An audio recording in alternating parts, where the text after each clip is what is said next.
this season gone for you? Obviously, the lows of the first and then the highs of the second game. I think,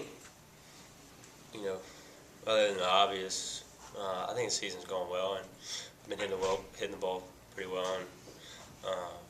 And I think as a team, it was nice to bounce back. Everybody to come back and have a really good game and beat South Carolina. And I think from a team standpoint, we've bounced back and everything's been good.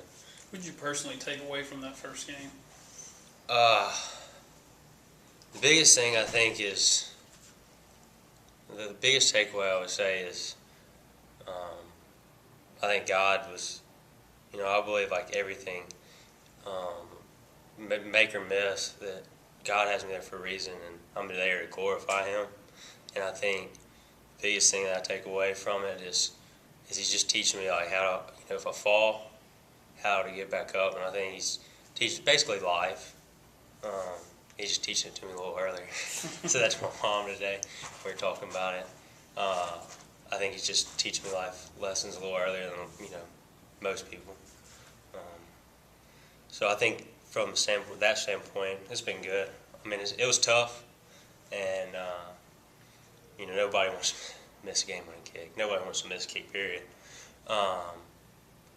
But I've tried to look at the positives of it, and you can't keep thinking about it. That's what I tried to do last week. Just put it off.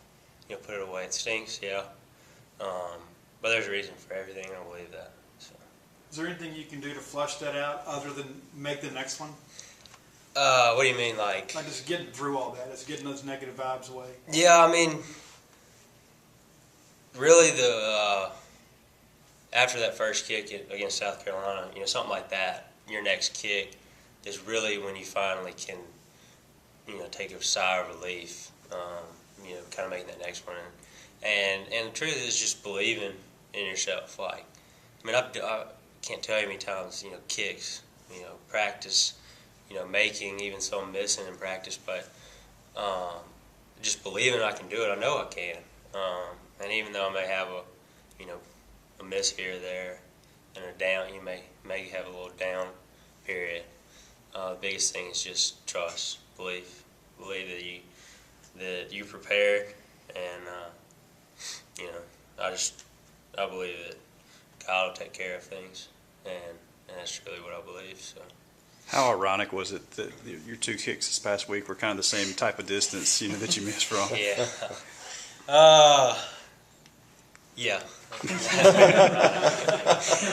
was kind of funny because I try not to pay, I probably said it before, but I try not to pay too much attention to, other than kind of where I'm at on the field. I just don't like overthinking things.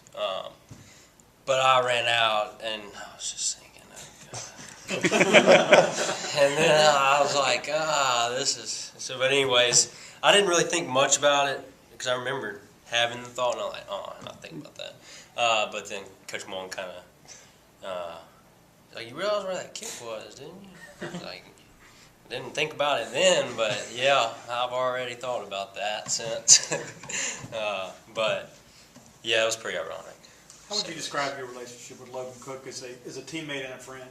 Yeah, he's one of my best friends. Like, he's the best teammate you could have. He's my holder.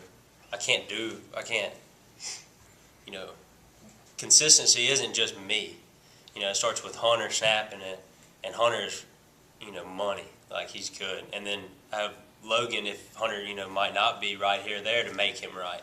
And without Logan, I mean, as a teammate, I'd say it's very important. And then as friends, we hunt together, we go to church together a lot.